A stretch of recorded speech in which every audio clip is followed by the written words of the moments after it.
What is up, Financial Freedom Fast fam? We have such an incredible episode for you today. We've got Edwin Byler, Edwin the Beast Byler, 24 years old. He's created over $20,000 of passive income for himself every month, owns over $5 million of real estate, and he is growing and growing. And he doesn't even touch his passive income.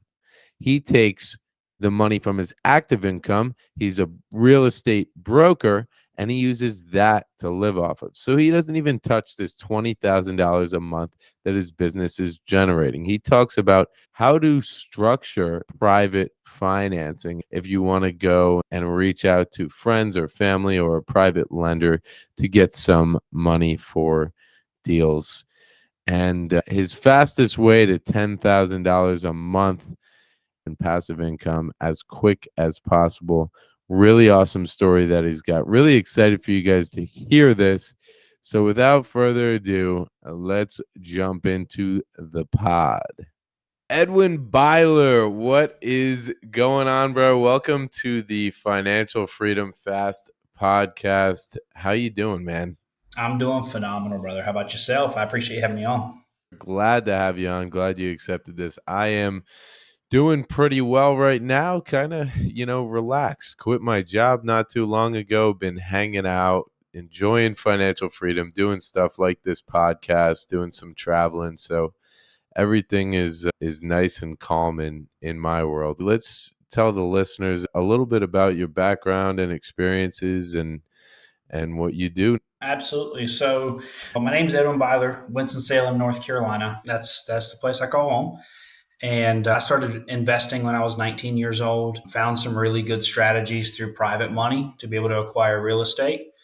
And fast forward, 4 and change years, I got a portfolio of about 5 million. Actually, I just hit $5 million assets under management. I have partners in a lot of my stuff. And about 2 years into the investment journey, I got my real estate license, and I'm a commercial broker.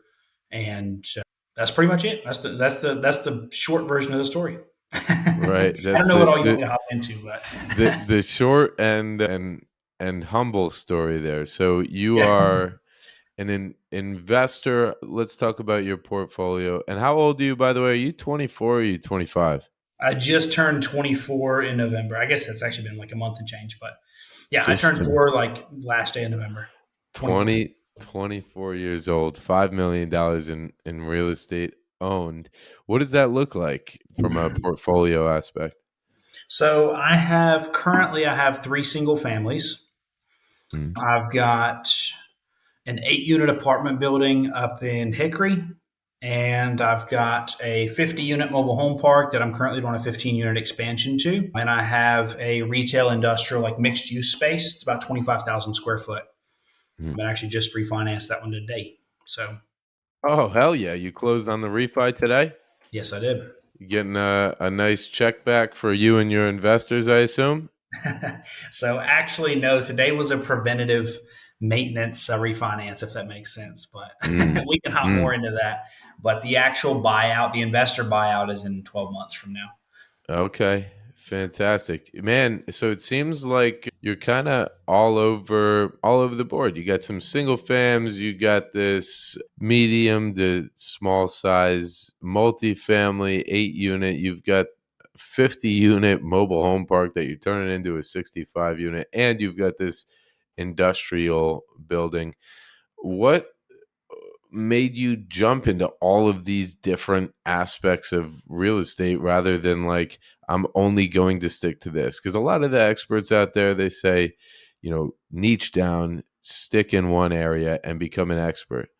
Yeah. It seems like you're doing pretty well by hopping around. So what gave you the confidence, and what was your reasoning behind each of these different investments? Yeah, man, great question. So I started single fam, I think, same as a lot of people. And I just found a strategy that worked and took that to a 6 unit mobile home park. Quite frankly, the only reason I bought a mobile home park was because they were offering under financing. That was Mm. that was it. I was 20 years old at the time, and they offered owner financing. And so I took it because I couldn't get anything from a bank. But when I hopped in there and realized what the value add component was and how much, I mean, just cash flow, man, like they're Mm, crazy. I had if you're familiar, like if you're using the cap rate equation, I had that property performing at like a 26 cap before I sold it. So like the cash flow was wicked. And then I used same strategy on a larger mobile home park. I realized, you know what, mobile home parks are a little bit, at least the way that I've operated them was a little bit unstable for my liking. Have a great friend of mine he's a broker as well, but he's the broker for people that do what we're doing on that property in terms of just simply buying and repositioning. mhm, And he brought me this deal and he said, Ed, this is a wonderful deal. Here's why. And I did my due diligence on it. It was a great deal. And so we bought it. And then from there, I mean, apartments, I feel like is just a staple, right? I mhm, want to have some apartments in my portfolio. I'm a multifamily specialist as a broker, so I know the asset well. And I found a good deal on one and scooped it. But, you know, more than anything, it's not, for me, it's not, hey, I'm going to stick with only self storage, or I'm going to stick with only industrial, or I'm going to stick with only mobile home parks. For me, it's understanding the game and hopping on opportunities when they come along. And mm, that's kind of been the story, and it's worked out well. mm. Yeah, I'll say it's worked out pretty well for you. What is that like passively? What are you looking at every month? So, fun fact, I take zero per month Mm, personally, just because I don't need it. I very much enjoy my job as a commercial broker, and so I have yet to date taken very very little. My mm, 6 unit was cash flowing for me a lot. I sold that one in September and just reinvested into a larger property. mhm, Overall, throughout everything, total income is probably I'd have to say like 42,000 between mm, everything, mm, and cash flow off that number you're looking at about 22. mm. But That's I keep all of that in the business. right, right. Flows through the business. That was monthly or that's annual? That's monthly. Monthly. Monthly, yeah. Monthly around 20 grand, let's say. $20,000 Yeah. a month passive that you could now was that passive or is that your active income in there as well? No, that's passive. My active That's income's separate. fully passive. Edwin, what keeps you working? You could call it with 20K right now, 20K a month and probably go chill out on a beach for a little while. What keeps you going? I love the game, man. That. I mean, that's seriously all of it. You know, in the past year, I've definitely last year was a really good year for me, and I've definitely, you know, taken it easy for. I mean, I'm sure your podcast listeners won't know, but I got married in November. And, you know, with that comes a different dynamic in terms of family life and those things. And so, you know, my honeymoon was my first vacation I've taken ever. Apart from I took like one Mm, family vacation when I was 12, but other than that, I've never taken a vacation. Never in my life. It's just I just wasn't interested. It wasn't something I wanted to do. I just wanted to work. And so my honeymoon was my first vacation that I've ever taken. I mean, I've taken weekend trips here and there, but you know, two or three over the past 5 years. mm, Apart from that, it was all work stuff.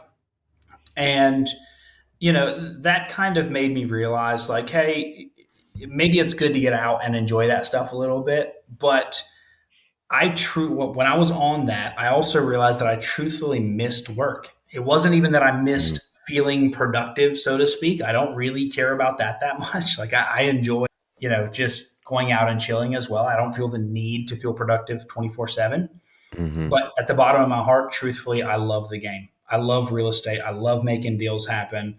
I love analyzing properties. I love the feeling when I get off the phone with a seller and they're like, yes, we'll take it. And you get off and run your numbers and you know for a fact it's a steal. It's a killer mm, deal. Right. mm. I love the game, man. I really do. I love that you really leaned into what you do. I mean, it's a good thing to love if you can wake up and enjoy doing that every single day, and that's the happiest version of yourself.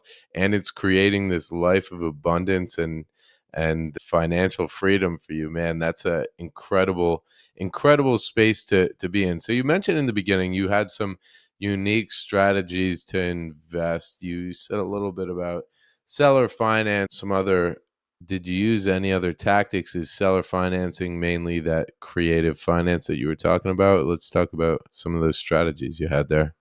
Yeah, so my purchase strategies have essentially just been purchase property using bank financing and or owner financing, and then I use private money for the down payment.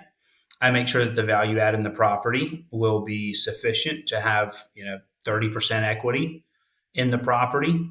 And then I refinance, buy my investor out plus returns. Realistically, it's higher than 30% because I have to pay my investor his returns. But I buy the property using bank or owner financing. I use, excuse me, I use private money for the down payment. And then once the restructure of the property is complete, I refinance and I pay back my investor Mm, and then just hold the property. right. Where That's do you it. get your private money? Private money for me has all been connections, just people I've known throughout the years.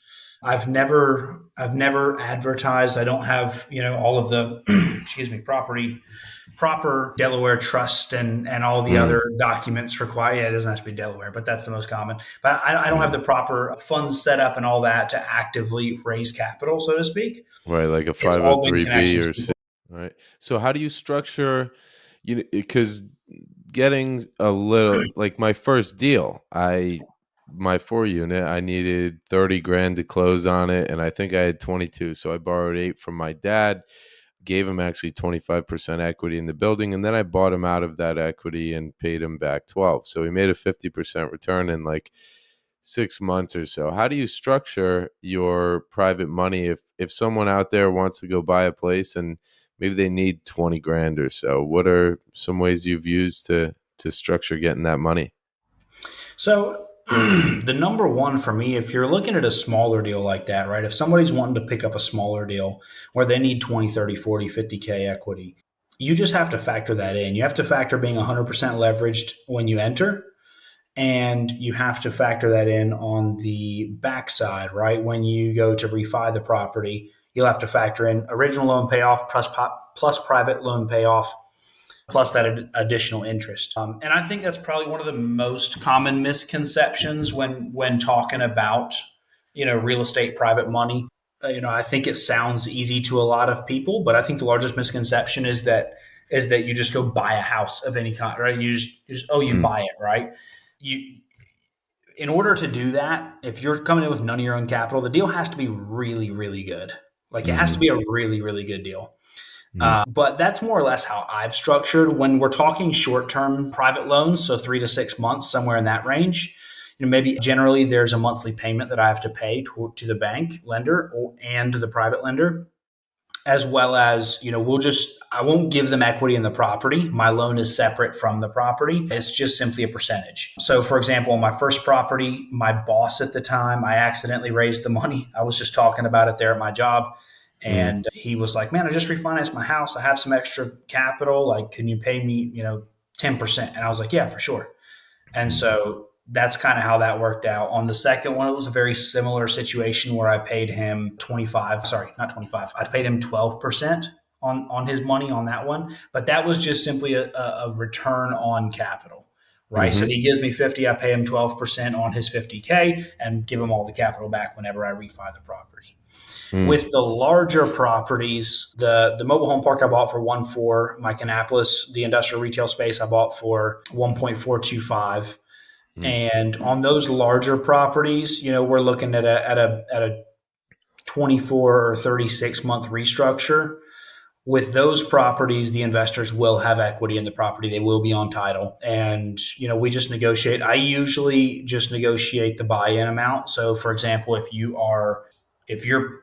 I buy $1 million property, you give me 100 grand, then you're going to have 10% equity in that property. So mm, I'll just simply structure that as buy-in amount. mm. And then that, whatever term we agree to on the back end, that's what I pay them on the That's refi. what comes out. Yep. And So, it's a deal so by deal basis. So these smaller, let's talk about the smaller deals like 20, like if you needed, let's just say you were doing the single family or whatever, one of the deals that you've done where you borrowed only 20K or so. Were they secured by anything or was there just a promissory note that you wrote out? How'd you get that done? So on the first one, it was just simply a promissory note. That was it. Hmm. It was not secured by anything. On the second one that I did, that was secured by that first property. Got So it. I bought a single family. That one was not secured. That was just simply, I'll pay you back. Mm, And then on the second one, that was secured by that house that I own. got it. If you're listening and you don't know what it means to be secured, it's basically when somebody gives you a loan or a note on something, they want to have something to fall back on if you don't pay them back. So if you're lending from your dad or someone in your family, they might not want to be secured by anything, and that's better for you if they're not.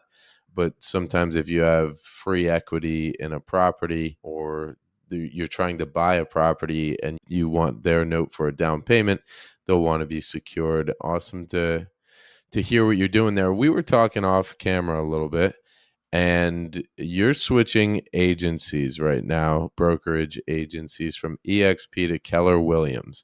You said something when you were negotiating your salary. They were trying to give you a salary, and you said, I don't even want that salary. I just want some higher splits on the agents that I'll bring on my team. And then you said this statement right here, which goes against a lot of what we've heard.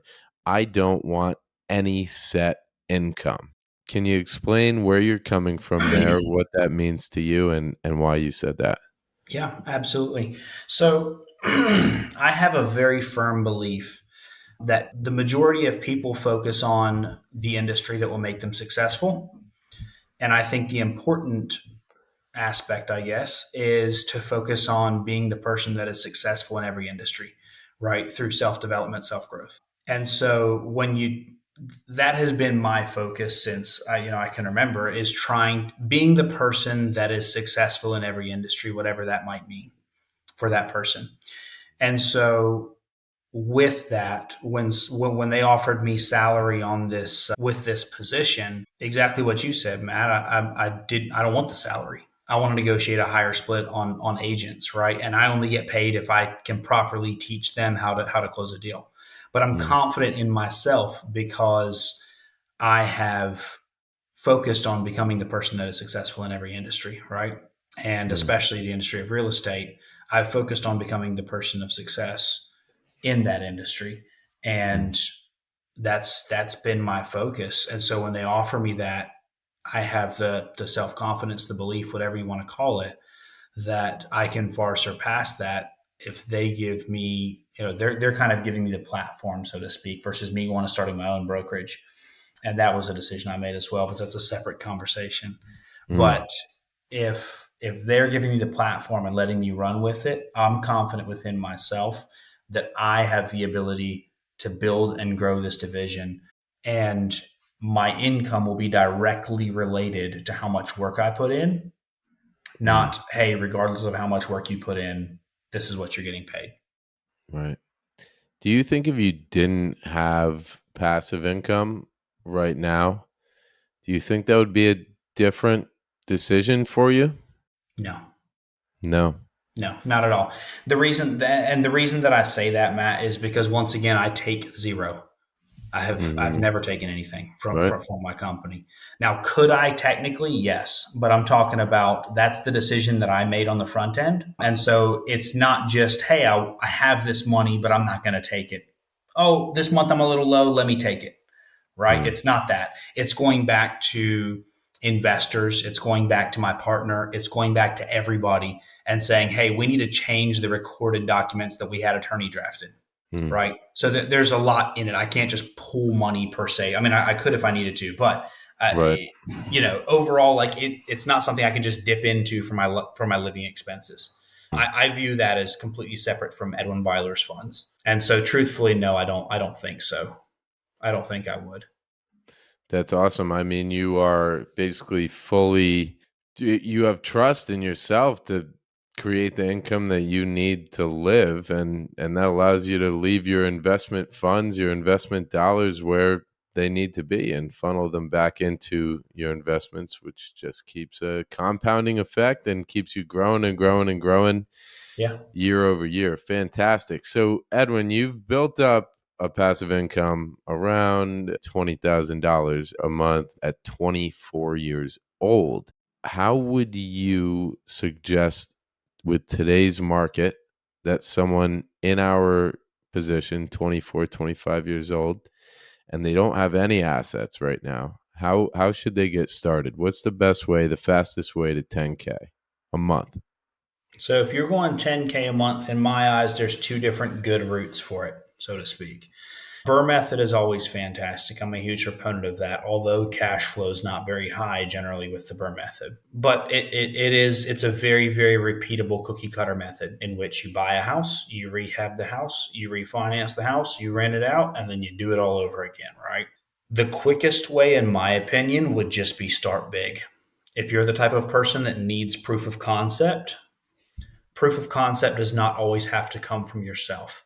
Oftentimes, it can come from other people that can explain or explain the process to you, right? And so, if you're the type of person that needs proof of concept, then phenomenal. Find the person that's done it, talk to them, and they'll walk you through it. If you're not that person, then dive in head first.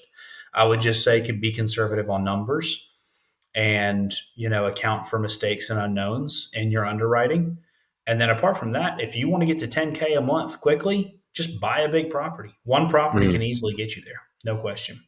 mm. Where are you strong towards right now? Commercial, residential, industrial, mobile home parks? If somebody was to go big, first investment, and they're looking at, you know, getting into a 20, 30 unit, what do you see as your favorite asset class right now? My favorite asset class right now is going to be either industrial retail, like that kind of mixed use space, or it's Mm, going to be multifamily, one or the other. But those aren't the highest cash flowing. It's best for me currently because there's an element of stability and longevity in those assets. If you're wanting pure cash flow, my favorite assets are going to be mobile home parks without a doubt. mm, Barrier to entry is relatively low. Owner financing is much more common throughout mobile home parks. The owner demographic is primarily your old school landlord, which oftentimes equals a better deal. And it oftentimes equals them not owing anything on the property and they've owned it for 20, 30 years. And you can scoop it with some owner financing or some sort of creative financing. So that's not my personal area of focus, just simply because cash flow is not the very most important thing to me at the moment. But for hmm. somebody wanting to hit that 10K a month as quick as possible, go get a big mobile home park. That's what I would Where would recommend. you find that? That's a good question. I would say, I mean, you almost, in my opinion, you can drive past it, go on GIS and skip trace from there and find owner information relatively easily.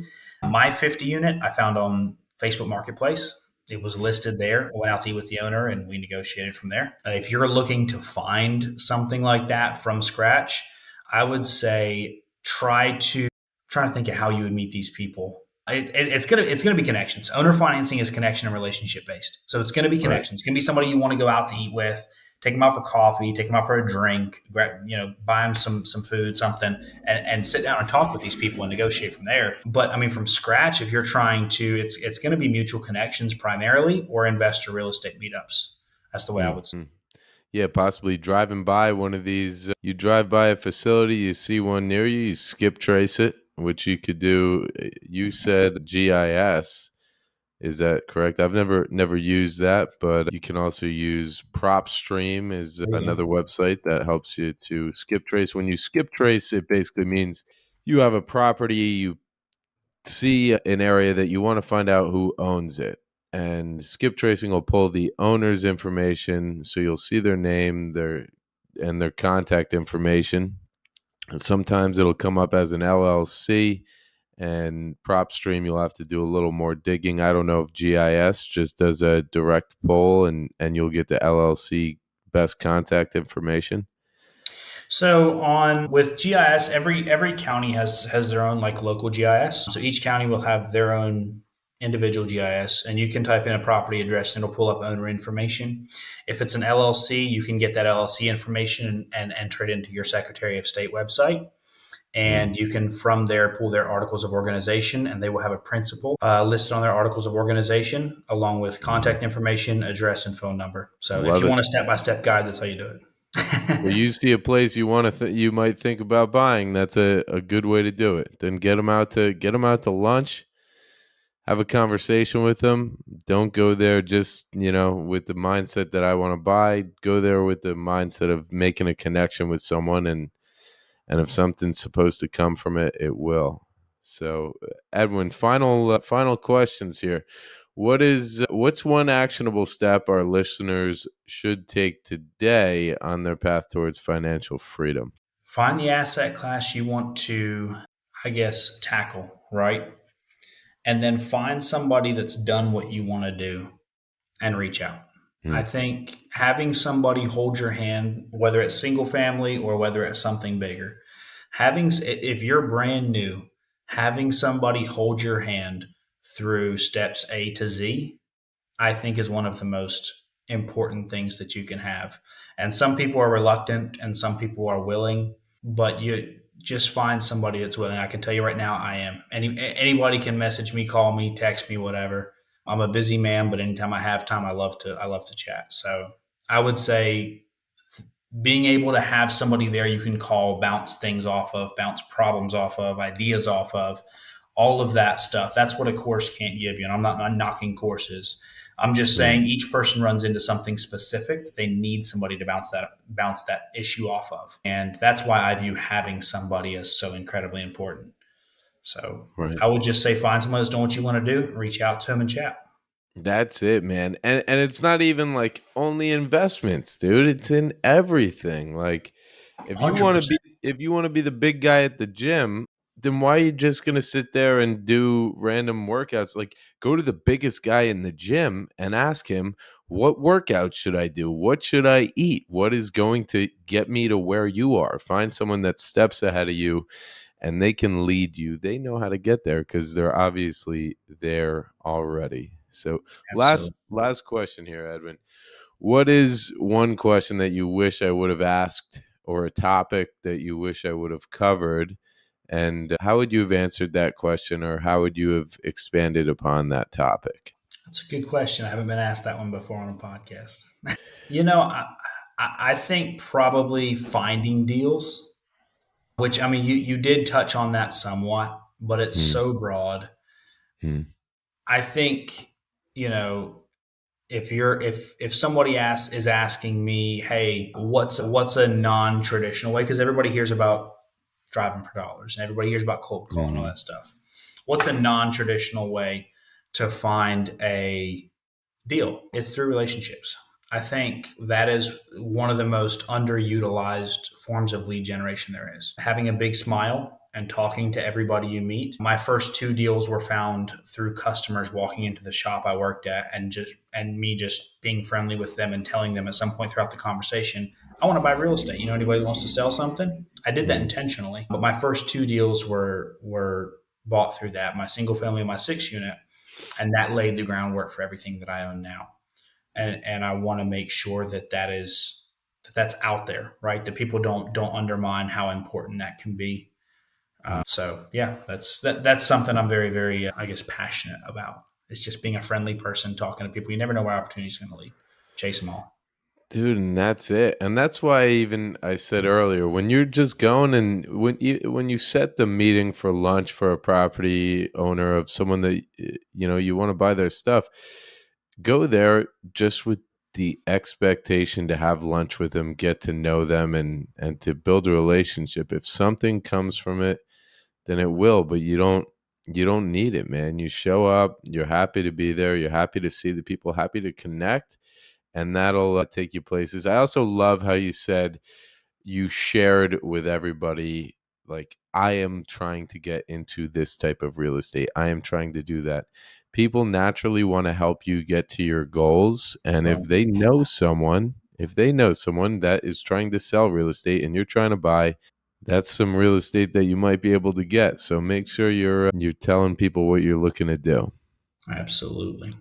But Edwin, Yes, love sir. loved having you on, man. This has been great. If the listeners, watchers want to reach out to ask some questions on how you built this up, or whatever questions they may have, what's the best way for them to get in contact with you? I would say just shoot me a message, Instagram or Facebook, Edwin Byler on Facebook and Edwin.Byler on Instagram. But feel free to reach out, shoot me a message. I'll respond. But yeah, if you guys, if any listener has questions, don't hesitate to reach out. I love chatting real estate. I eat, sleep, and breathe this stuff, man. Yeah, I think we could tell that from Yeah, what in we've case covered, man. And to everybody out there listening that's curious, I mean, this is somebody who's literally telling you, reach out. I want to talk real estate with you. So you. good guy to connect with, and great guy to have a conversation with. So Edwin, I appreciate the time, brother. We'll get you back on this podcast in the future, but for now, we appreciate it, and best to you, bro. Hey, thanks. I appreciate it a ton, brother. Have a great one. Appreciate you, man. You too.